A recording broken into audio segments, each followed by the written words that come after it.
Assalamualaikum dan salam sejahtera. Buletin Didik 5 Mac bersama saya Tarushdin Muhammad Nazri. Penjadualan semula peperiksaan untuk calon CJ Pelajaran Malaysia SPM terbabit banjir untuk 3 subjek ditetapkan 16 Mac ini. Menteri Pendidikan Fadlina Siddiq berkata lebih 500 calon SPM di Johor, Pahang dan Sarawak sudah dikenal pasti terbabit dengan banjir membabitkan peperiksaan 3 subjek. Kita akan mula 16 Mac, tapi dari semasa ke semasa kita akan lihat. So kita berdoa supaya tak ada lagi pertambahan tarikh dan kita tak nak anak-anak kita pun maknanya diberikan tekanan, stres sebab cuaca macam ni kan. Jadi yang kita namakan sebagai Menurut Fadlina, calon SPM paling ramai terbabit banjir di Johor 450 pelajar, Pahang 75 pelajar dan Sarawak 4 pelajar. Mereka terkesan kerana banjir dan gagal menduduki peperiksaan pada 1 dan 2 Mac lalu membabitkan 3 subjek peperiksaan dijadualkan pada 2 hari terbabit. Subjek terbabit ialah fizik, ekonomi dan sains rumah tangga. Katanya kemungkinan semua peperiksaan membabitkan 3 subjek itu akan dilakukan sehari sahaja.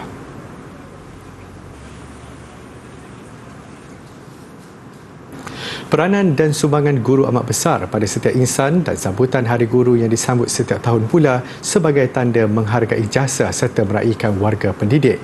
Menjelang sambutan Hari Guru 2023, 16 Mei ini, Kementerian Pendidikan KPM melancarkan program gerakan massa Tanda Pagar Terima Kasih Cikgu.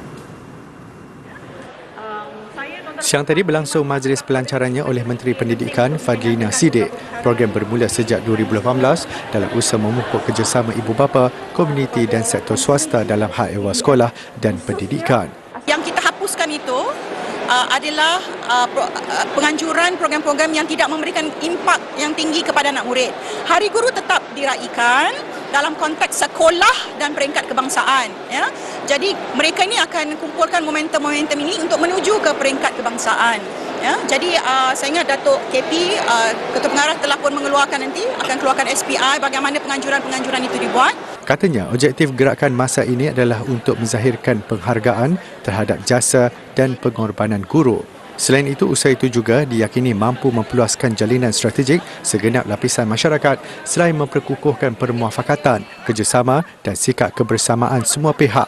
Guru Insani Pemangkin Generasi Madani dipilih sebagai tema sambutan Hari Guru tahun ini. Gerakan massa ini berlangsung secara berterusan di peringkat sekolah mulai bulan ini hingga bulan Mei. Segmen aktiviti minggu ini berkisarkan tentang kit acuan cardboard dan stensilan. Ia merupakan idea daripada guru program pendidikan khas integrasi dari Sekolah Menengah Kebangsaan SMK Datuk Haji Abdul Wahab Sungai Sipur Perak bagi menarik minat sekaligus memudahkan murid berkeperluan pendidikan khas MBPK menghasilkan karya seni visual. Menyedari tahap dan kemahiran rata-rata MBPK adalah terhad terutama dalam bidang seni lukis visual, Muhammad Saifullah Abdul Rahim memperkenalkan teknik acuan cardboard dan stensilan sejak tahun 2019. Pada mulanya, acuan sedia ada digunakan seperti papan alas kek, penutup bekas dan tin susu. Hasil pengalamannya, Muhammad Saifullah kemudian menghasilkan kit acuan bertema dan terus mendapat sambutan baik dalam kalangan MBPK dan ibu bapa. Menurutnya, aneka teknik tambahan yang mudah digunakan itu memberi kesan yang unik pada karya seperti teknik percikan, capan dan gorisan. Saya turut menggunakan ataupun menerapkan pelbagai elemen atau item yang terkandung dalam dokumen standard kurikulum dan pentaksiran di SKP yang telah digubal oleh Kementerian Pendidikan itu sendiri. Contohnya seperti garisan, jalinan, warna, ruang dan menggambar. Tambahnya, kaedah itu mudah dan cepat apabila MBPK hanya perlu menekap gambar atau menggunakan potongan cardboard yang dilubangkan untuk mengolah idea dalam berkarya.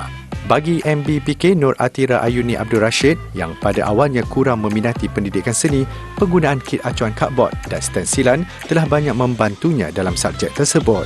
Dulu saya tak pandai buat seni. Sekarang cikgu Syifa dah ajar buat macam ni. Saya sekarang boleh buat seni dan cantik dengan senang. Saya suka bikin seni. Rata-rata MBPK lebih teruja menggunakan bahan bacaan hasil daripada rekaan cerita berkisarkan tentang haiwan yang menggunakan karya ilustrasi terhasil daripada penggunaan acuan cardboard dan stensilan. Lembaga Kemajuan Wilayah Pulau Pinang Perda menawarkan kursus kemahiran pendidikan dan latihan teknikal dan vocational TVET secara percuma. Tawaran ini diberikan kepada pelajar di dua institusi pengajian agama Islam di Parit Buntah Perak dan Simpang 4 Batu Was Pulau Pinang sejak tahun lalu. Ketua Setiausaha Kementerian Kemajuan Desa dan Wilayah KKDW Datuk Seri Ramlan Datuk Harun berkata, program TVET Tahfiz at Perda Tech bertujuan membuka laluan kepada penuntut aliran agama untuk mendapatkan pendidikan dari segi kemahiran industri. Program rintis selama 6 hingga 12 bulan itu dibiayai sepenuhnya oleh Perda. Program meliputi pengajian kejuruteraan kimpalan dan kejuruteraan automotif bagi fasa pengambilan pertama bermula tahun lalu dan bertempat di Institut Kemahiran Tinggi Perda, Perda Tech di Nibong Tebal. Bagi kemudahan peserta, Perda Tech turut menguruskan hal berkaitan kebajikan, disiplin, keselamatan, fasiliti pembelajaran sehingga pelajar menamatkan pengajian dan memperoleh persijilan kemahiran Malaysia yang diiktiraf kerajaan. Terdahulu, beliau menyaksikan majlis penandatangani memorandum persefahaman oleh pengurus besar Perda Muhammad Asri Baharum bersama Madrasah Darul Ulum Syekh Zakaria yang diwakili pengerusinya Muhammad Nur Arifi dan pengasas Sekolah Menengah Agama Mahad Al-Syakiyah Tahfiz Sains Osman Jaafar. Jabatan Pendidikan Politeknik dan Kolej Komuniti JPPKK sentiasa mengambil usaha proaktif bagi menambah baik bidang pengajian yang ditawarkan supaya program itu kekal relevan serta responsif dalam memenuhi kehendak pasaran semasa. Timbalan Ketua Pengarah Perancangannya Muhammad Rumzi Mamat berkata, hasil sistem pendidikan yang berkesan itu dapat dilihat dengan kadar kebolehpasaran graduan politeknik dan kolej komuniti melebihi 95% bagi 36 politeknik serta 105 kolej komuniti seluruh negara. Menurutnya, ia juga dapat meningkatkan kualiti serta pemerkasaan pendidikan dan latihan teknikal dan vocational Malaysia TVET demi melahirkan graduan berkualiti yang memenuhi keperluan industri dan guna tenaga negara. Terdahulu, beliau merasmikan sidang pertama Majlis Convocation Politeknik Melaka kali ke-20 yang turut dihadiri Pengarah Politeknik Negeri Razali Johari. Pada majlis itu, seramai 801 graduan jurusan kejuruteraan awam, kejuruteraan elektronik kawalan, kejuruteraan mekanikal, perniagaan antarabangsa dan akuntansi menerima diploma masing-masing.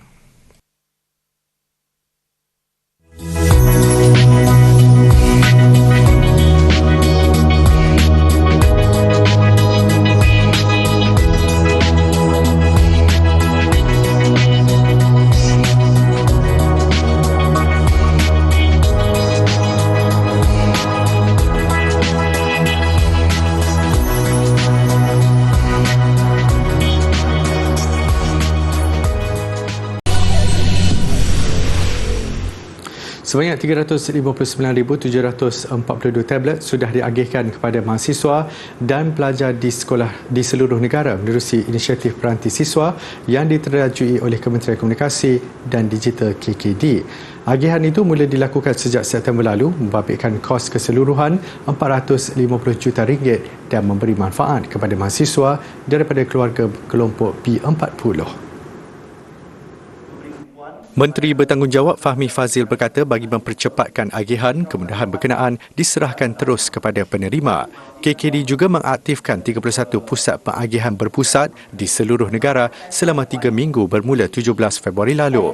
Sejak 17 Februari, sebanyak 33,540 peranti telah berjaya diagihkan dalam tempoh 3 minggu.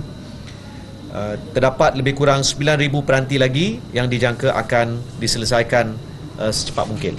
Beliau ditemui selepas majlis pengagihan peranti siswa dan perasmian mydigital.kkd di Universiti Teknologi Mara UiTM di Shah Alam siang tadi. Jelas Fahmi, sejak permohonan peranti siswa dibuka 15 April tahun lalu, Kementerian menerima 474,311 permohonan. Selepas disaring, katanya seramai 368,803 penerima peranti siswa dikenal pasti. Dalam pada itu, Fahmi berkata kerajaan melalui KKD akan terus berusaha mempercepatkan perluasan capaian serta meningkatkan kelajuan internet di kawasan berpenduduk di seluruh negara yang sehingga kini hanya berbaki kira-kira 3% tidak mempunyai capaian internet. Tambahnya, antara usaha yang dilakukan termasuklah meningkatkan kapasiti rangkaian telekomunikasi serta keupayaan infrastruktur sedia ada serta membina menara telekomunikasi yang baharu. Berita baik untuk penggemar komik. Aplikasi e-komik kini boleh dilayari dengan mudah secara digital dan percuma. E-komik adalah inisiatif Perpustakaan Negara Malaysia boleh mula dilayari sejak tahun 2020. Aplikasi bagi menggalakkan lebih ramai golongan muda membaca dengan lebih kerap sempena kempen membaca April depan. Menariknya, aplikasi memuatkan bukan hanya komik tempatan, malah luar negara. Sentiasa mencari momentum baru untuk bahan-bahan elektronik ni sampai kepada pengguna. Jadi dia ada permintaan daripada pengguna yang mana memerlukan. E-komik ni kita masukkan dalam senarai bacaan santai yang diperlukan oleh rakyat Malaysia lah. Jadi dia ada tulis situ juvenile. So juvenile tu memang untuk kanak-kanak. So dia ada juga bacaan yang dipanggil fantasy, more to teen ataupun remaja dan sebagainya. E-komik boleh dilayari menerusi laman web tertera. E-komik lebih mesra pengguna dan tiada had umur ditetapkan bagi mereka yang mahu melayarinya. Pengawasan daripada ibu bapa amat digalakkan. Pertandingan mewarna anjuran Majlis Daerah Gua Musang, Kelantan sempena pertandingan Mancing Mania 2023 mendapat sambutan menggalakkan. Bakat yang dipamerkan setengah daripada mereka juga agak luar biasa. Sambutan menggalakkan menyebabkan had asal 60 peserta terpaksa ditambah. Ramai daripada mereka sanggup beratur panjang untuk mendaftar. Sudahnya, lebih 70 peserta dibenarkan menyertai pertandingan ini. Bagi menimbulkan keseronokan, mereka disyaratkan mewarna gambar ikan seperti yang sedang dilakukan oleh bapa mereka di tasik bersebelahan. Selain buat mengisi waktu terluang, aktiviti ini membantu mereka merasai suasana pertandingan bersama rakan baharu. Ibu-ibu peserta yang ditemui turut gembira dengan aktiviti yang diadakan ini. Sebelum ni tak pernah pun masuk pertandingan luar-luar ni, masuk sekolah je. Terima kasihlah Majlis Daerah buat program gini, cuti-cuti sekolah ni. Untuk pertandingan mewarna ni, saya amat berterima kasih kerana anak perempuan saya memenangi pertandingan ini di Taman Tasik ni. Sebelum ni pun memang pernah menyertai lah pertandingan mewarna ni di peringkat sekolah yang kesedar punya. Sementara itu, Ketua Jajahan Gua Musang Abdul Patah Hasbullah berkata, melihat kepada sambutan yang diterima, program ini dijangka diadakan lagi pada pertengahan tahun ini dengan hadiah-hadiah yang lebih menarik lagi.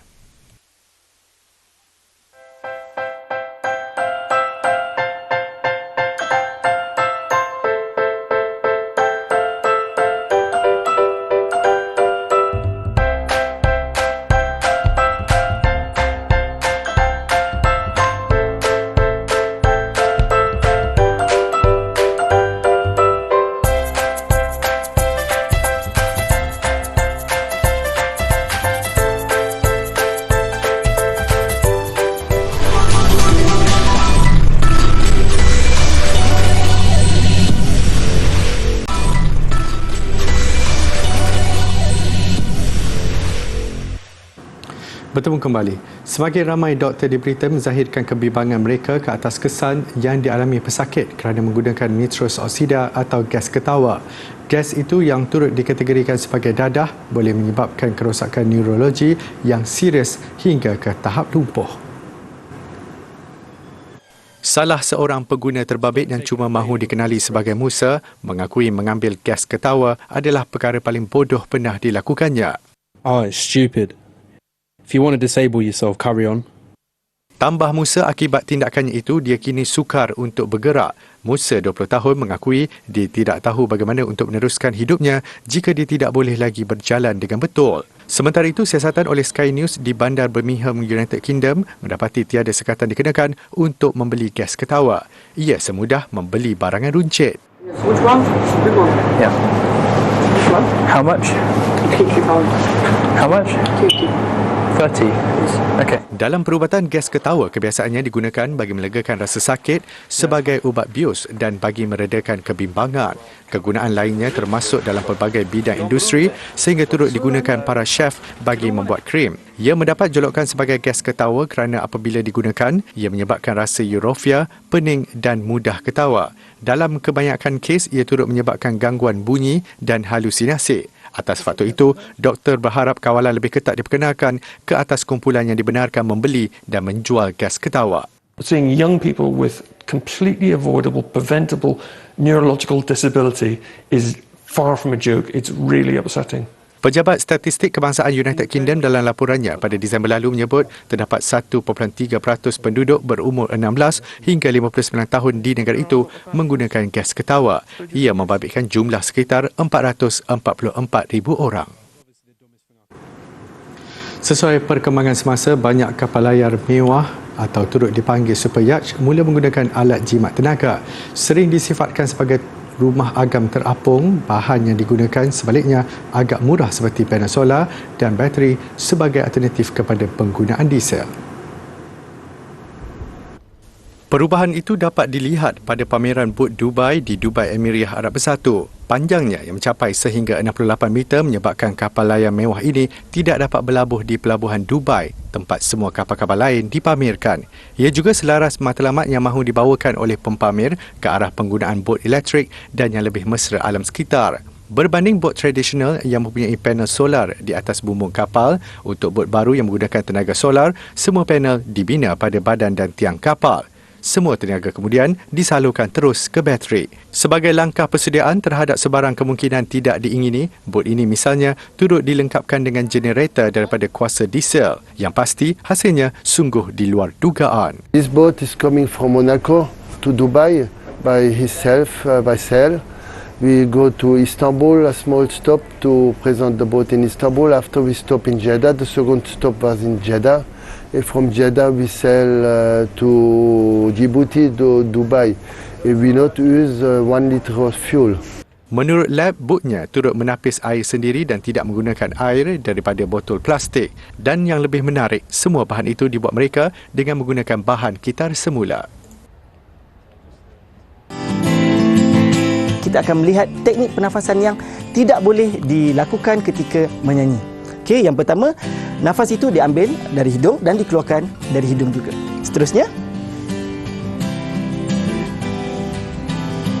Seterusnya kita akan melihat pernafasan yang diambil dari mulut dan dikeluarkan dari mulut juga. Jadi, kedua-dua ini ialah teknik pernafasan yang tidak benar. Oleh itu, saya akan menerangkan teknik pernafasan yang sebenar. Teknik pernafasan yang sebenar ialah semestinya kita mengambil pernafasan tersebut daripada hidung dan kita keluarkan daripada mulut. Seterusnya, untuk kita mengenal pasti teknik pernafasan itu menjadi atau tidak, kita harus meletakkan tapak tangan kita di atas perut supaya kita boleh lihat pergerakan perut kita. Okey, boleh kita saksikan bersama-sama. Okey, kita ambil nafas melalui hidung dan keluarkan melalui mulut. Boleh semua? Okey, ready? 1, 2, go. Lagi sekali. 3, go.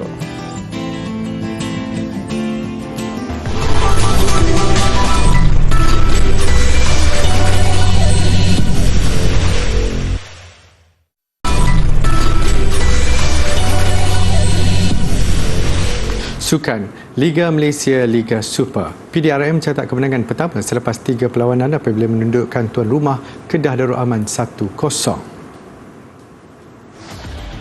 Kebangkitan PDRM terutama pada perlawanan ketiga Liga ini ketara terutama dari segi percubaan ke arah pintu gol lawan.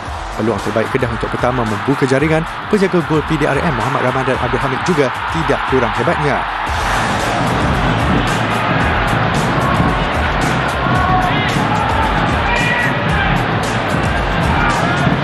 Semangat PDRM tidak luntur dan masih cuba menguji batting Kedah.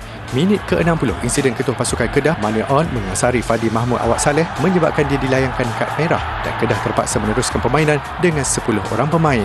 Kedudukan Kedah semakin sukar apabila jurulatihnya Muhammad Nafruzi Muhammad Zid pula dilayangkan kad merah pada minit ke-70. Bijak memanfaatkan peluang yang terhidang, PDRM akhirnya berjaya juga membolosi benteng akhir Kedah menerusi jaringan Bruno Suzuki pada minit ke-74. Menang 1-0, PDRM naik tangga ke-7 Liga, manakala Kedah kekal di tangga ke-5. Bundesliga, juara bertahan Bayern Munich kembali merampas kedudukan peneraju Liga apabila menundukkan tuan rumah Stuttgart 2-1. Stuttgart kekal tangga ke-15. Saingan sengit sebaik visa permulaan, tandukan Konstantinos Mavropanos untuk tuan rumah Stuttgart diselamatkan oleh Matthijs de Ligt di atas garisan gol. Giliran Bayern memperolehi peluang melakukan asakan dan cuma dengan sentuhan kedua daripada de Ligt, gawang Stuttgart sudah bolos.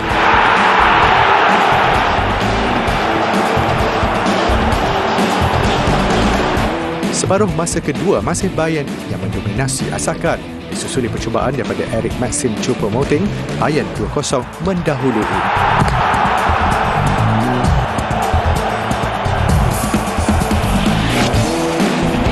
Stuttgart masih enggan mengalah. Asal tandukan Juan Jose Perea, Stuttgart merapatkan kedudukan. Kedudukan kekal apabila Stuttgart gagal menambah gol. Tamat perlawanan Stuttgart 1, Bayern 2. Piala Asia bawah 20, Vietnam berdepan Qatar. Minit kedua waktu kecederaan babak pertama, Nguyen Quoc Vet menggunakan kelebihan larian derasnya untuk disusuli satu rembatan rendah terus ke dalam gawang Qatar. Tindakan Nguyen Dong Ang menolak Ahmad Arawi pada minit ke-83 menyebabkan Qatar dihadiahkan sepakan penalti. Kedudukan berubah kepada 1-1 apabila Ahmad Arawi mudah menyempurnakan sepakan. Minit ke-90 berpunca satu sepakan percuma dan tandukan oleh Nguyen Van Trong, Vietnam kembali mengungguli. Menang 2-1, Vietnam mengumpul 6 mata daripada 2 perlawanan dan layak ke peringkat suku akhir sekurang-kurangnya sebagai pasukan kedua terbaik kumpulan B. Perlawanan terakhir peringkat kumpulan, Vietnam dijadual berdepan Iran, manakala Qatar menentang Australia.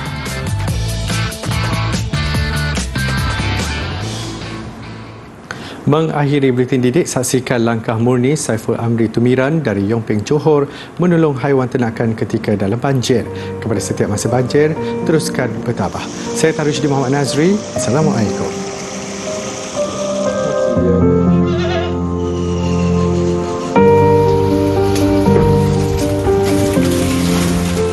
Tak apa barang kita boleh cari. Macam ternakan nyawa kita kena selamatkan dulu.